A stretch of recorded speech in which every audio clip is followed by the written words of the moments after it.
pada ibu bapak. Dan ridha Allah fi ridha walidain, sakhatu fi sakhatihima. Ridhanya Allah, kata Nabi, ridhanya Allah dalam ridhanya ibu bapak, murkanya Allah dalam murkanya ibu bapak. Dan juga al-waladul bar,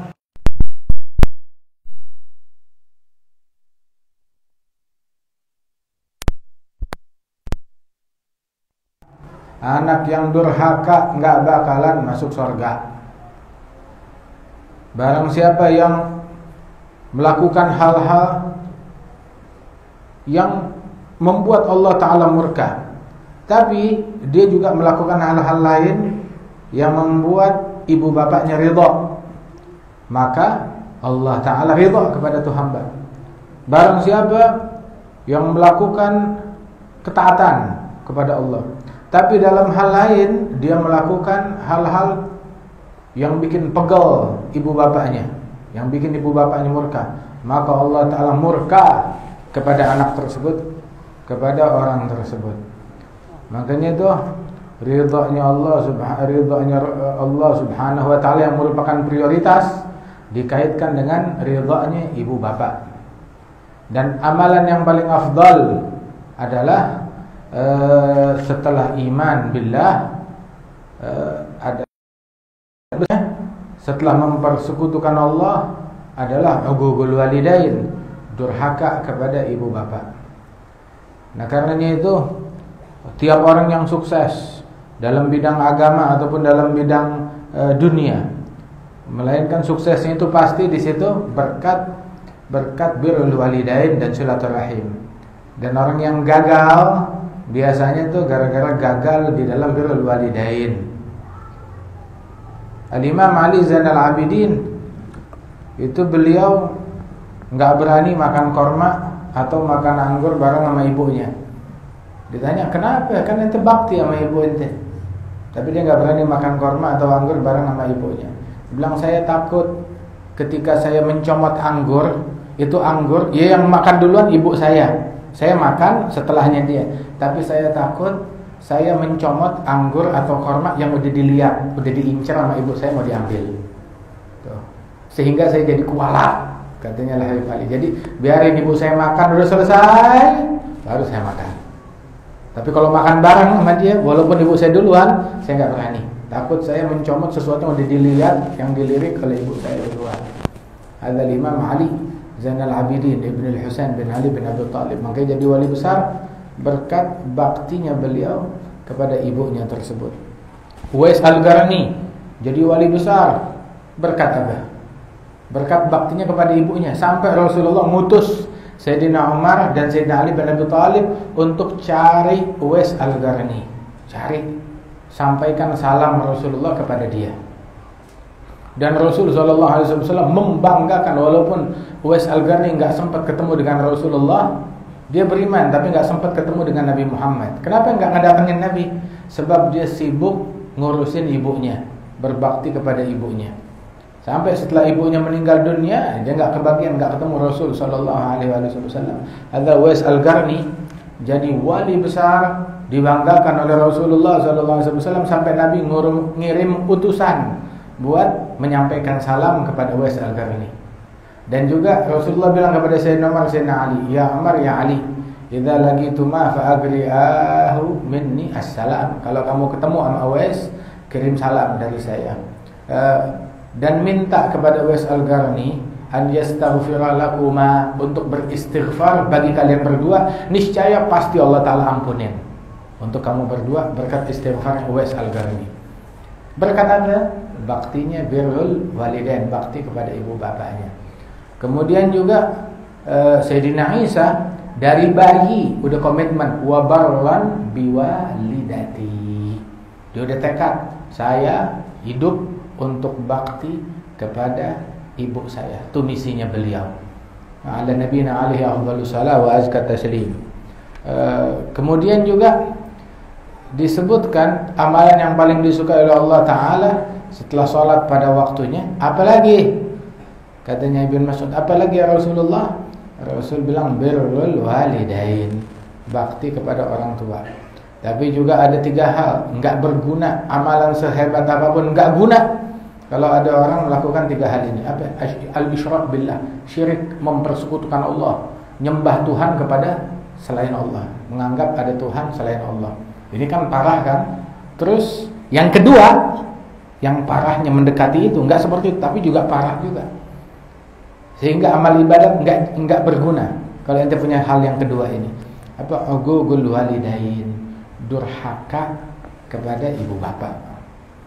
Dan yang ketiga, al-firar minaz zahf, kabur dari medan perang, dari medan pertempuran, dari medan jihad fi sabilillah.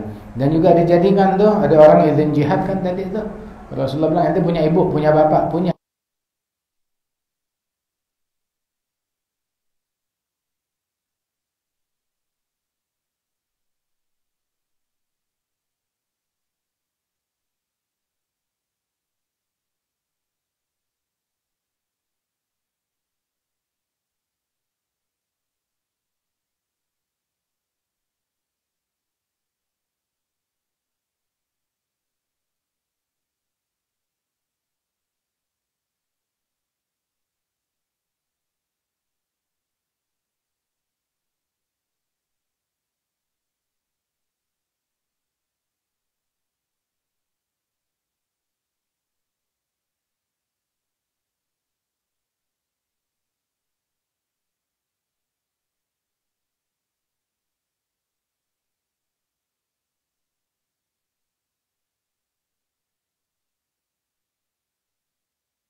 Syekh Al-Habsyi.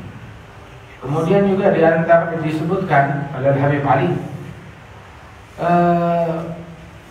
orang yang bakti kepada orang tua, birrul walidain, nyelamatin orang dari su'il khatimah. Birrul walidain yunji min su'il khatimah, menyelamatkan orang dari su'il khatimah berkat birrul walidain. Tapi uququl walidain, durhaka, bisa bikin orang matinya su'il khatimah. Ada Alqamah, akhir hayatnya nggak bisa mengucap 2 kalimat syahadat. Heboh sahabat, istrinya itu dikirim utusan kepada Rasulullah, ya Rasulullah, Alqamah udah sakit keras, udah mau meninggal dunia. Lihatin, dikirim Sayyidina Ammar bin Yasir, Sayyidina Ali, Sayyidina Bilal untuk melihatin kondisi Alqamah. Karena Alqamah, qul la ilaha illallah, suruh nyebut, suruh mengucap la ilaha illallah nggak bisa. Ngomong yang lain bisa, mengucap la ilaha illallah nggak bisa. Ajarin ditalgin, dituntut, tetap nggak bisa juga. Yang ini janggal, bukan karena sakit, dia nggak bisa mengucap ini, pasti ada sesuatu. Lapor kepada Rasulullah, ya Rasulullah, Alqamah nggak bisa mengucap 2 kalimat syahadat. Nabi langsung pekat, dia masih punya bapak, punya ibu, ibu bapaknya masih ada nggak? Bilang abahnya udah mati, ibunya masih ada, udah tua, udah sepuh. Bilang sama ibunya, kalau dia bisa datang, sini dipanggil oleh Rasulullah. Kalau dia nggak bisa datang, udah uzur, saya yang datang. Ibunya dengar begitu, lah saya yang harus datang menghadap kepada Rasulullah. Datang kepada Rasulullah, terus Rasul nanya, ibu, bagaimana keadaan Alqamah? Maka si ibu masih dia belain anaknya. Alqamah, orang baik seperti kau kenal. Oh, sholatnya bagus, puasanya bagus, sedekahnya bagus. Ngasih sedekah itu nggak ngitung ada berapa. Pokoknya semuanya tuang, dia nggak hitung ada berapa. Dan bukan itu yang saya tanya. Tapi yang saya tanya, hubungan engkau dengan dia bagaimana? Dan ya Rasulullah, jujur, saya maju sebel, murka. Saya nggak ridho sama Alqamah. Gara-gara kenapa? Dia lebih belain bininya daripada saya.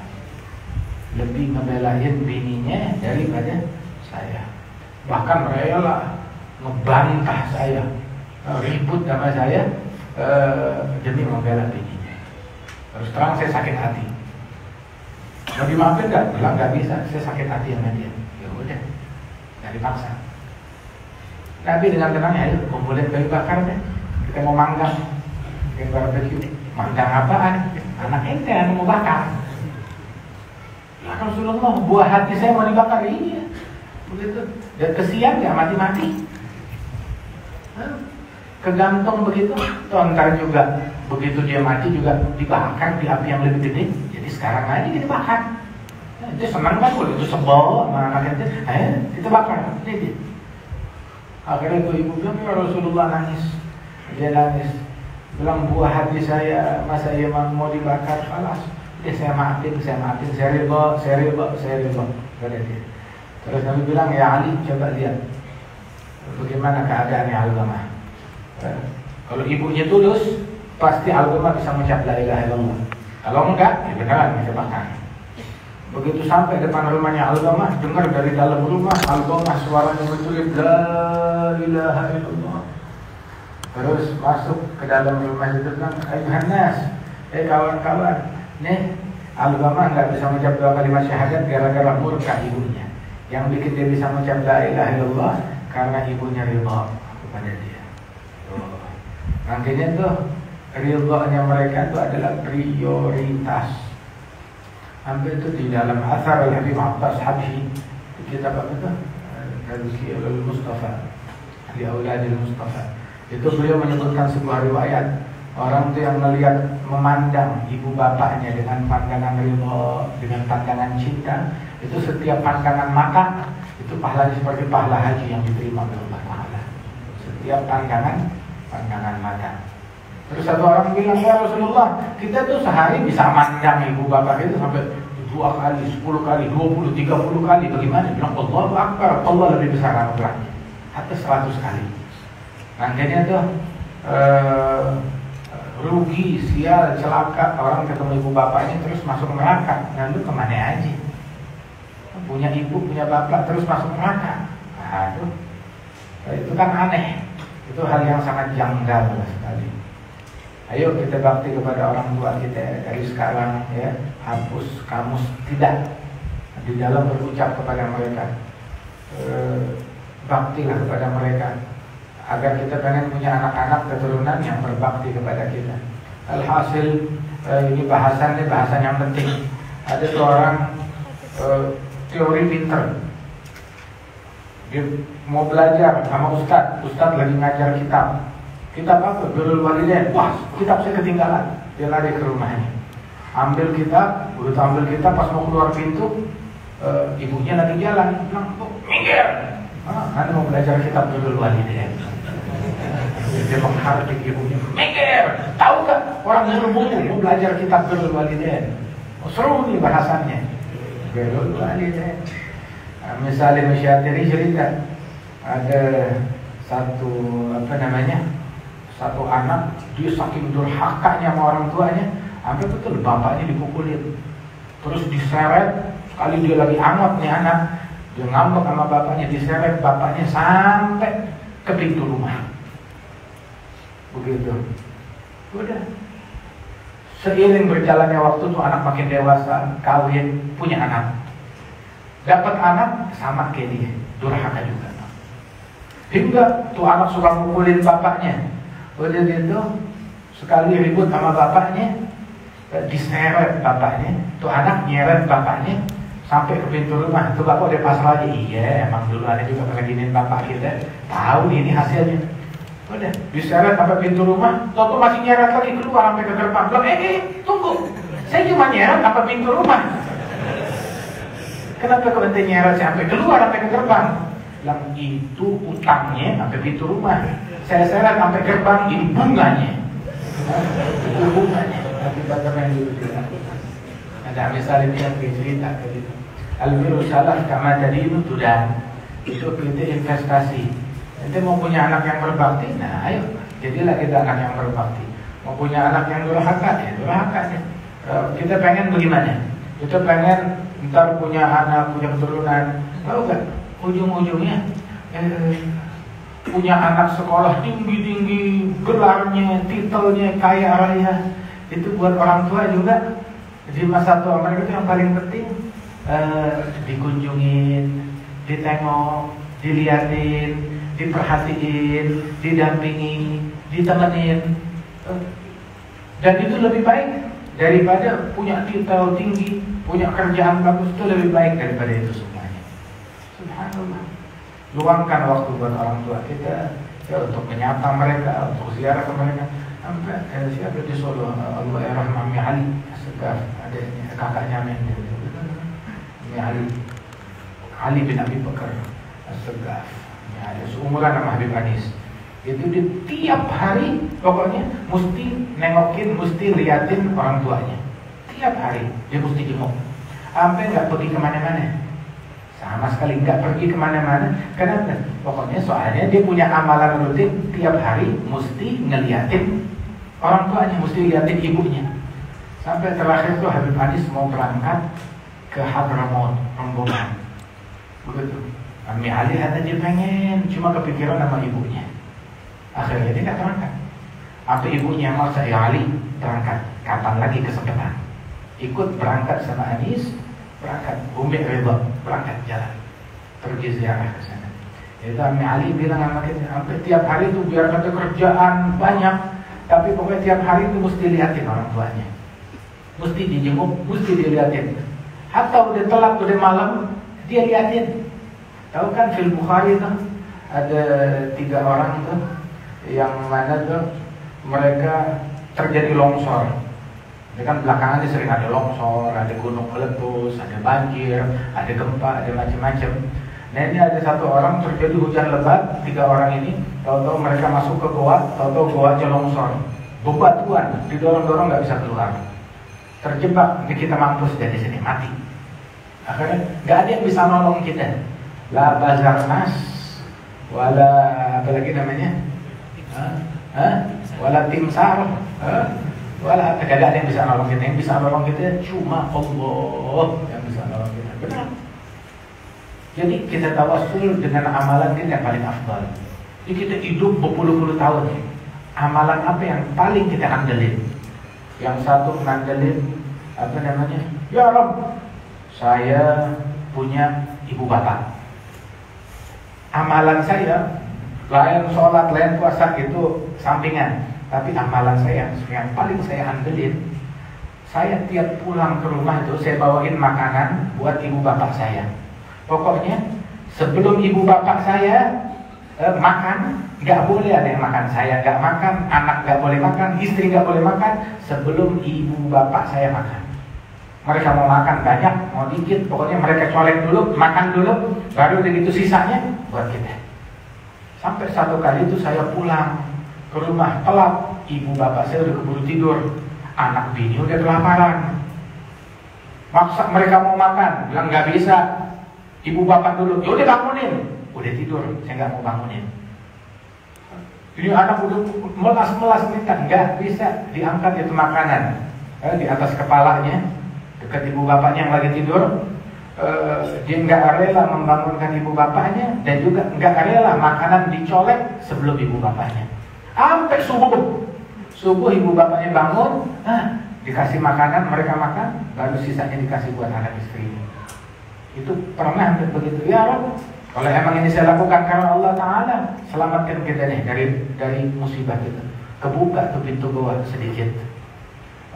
Yang satu lagi bilang, kalau saya sih nggak punya amalan apa-apa, cuma saya naksir amat misanan saya yang perempuan, wanita cantik, molek, saya naksir sama dia, tapi dia nggak mau sama saya.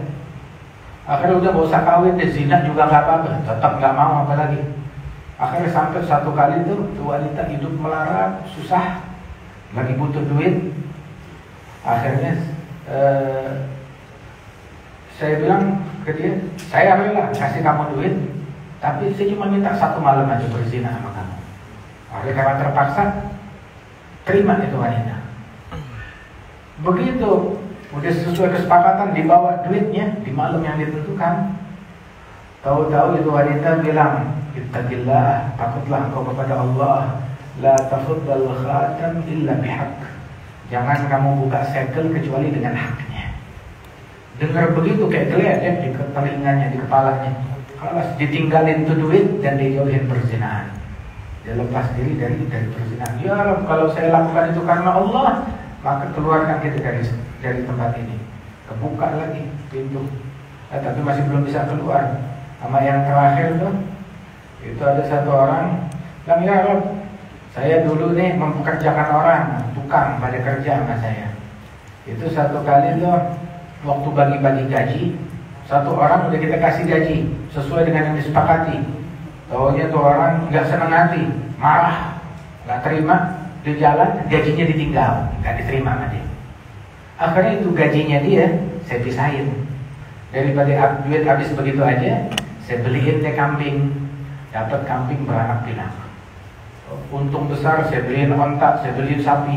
Sampai itu menjadi sebuah peternakan. Dari duitnya dia doang nih, jadi peternakan kambing, sapi, onta. Banyak. Bertahun-tahun kemudian datang tuh orang. Ya fulan, ada dulu tukang nyente pernah kerja. Saya dulu pernah ada duit saya belum saya ambil di sini. Karena saya sebel sama kamu. Sekarang saya lagi butuh duit, balikin sini duitnya. Kamu udah jadi kaya raya, hartawan. Duit kamu, ini semua yang kamu lihat, ya, ternak itu semuanya duit kamu, milik kamu. Kamu jangan mengolok-ngolok saya, jangan ngecek saya. Benar saya nggak ngecek. Ini semuanya duit kamu yang saya modalin jadi beginian semuanya. Saya puterin jadi beginian. Itu orang tanpa terima kasih diambil, dibawa jalan semuanya. Kalau punya saya, ambil, angkut semuanya. Boleh bilang syukran, terima kasih, kagak. Tapi karena ini amanat punya. Kalau memang itu saya lakukan karena Allah Ta'ala, lepaskan kami, berikan kami solusi dari tempat ini. Dibukain sampai mereka semuanya lolos. Ada Habib Ali bin Abdullah bin Syahab, dia bilang, ini kalau kita kena musibah kayak begitu, mau tawassulnya pakai amalan yang aneh. Kita kalau kejebak kayak begitu, na'udzubillah misalkan kena longsor, kena gempa, kena apa, ayo mau tawassul pakai apa? Loh, berkat bakti saya, bakti palelupeang, bakti apaan? Berkat sholat saya, sholat apaan? Berkat saya jaga diri dari perempuan. Dan kemarin siapa yang colek-colekan salaman sama perempuan, chatting-chattingan tuh. Apa lagi? Berkat amalan saya, amanat apaan? Nah kita sekarang kalau di posisi begitu, amalan apa yang bisa kita andalin? Mereka nih mengorek dari semua hidupnya, keluar satu amalan. Nah kita sekarang mau kita korek, ada gak satu atau secuil aja dari amalan kita yang tulus buat Allah Subhanahu wa Ta'ala. Ya mudah-mudahan Allah Ta'ala selamatin kita sekalian. Bismillahirrahmanirrahim. Alhamdulillahirabbil alamin. Allahumma shalli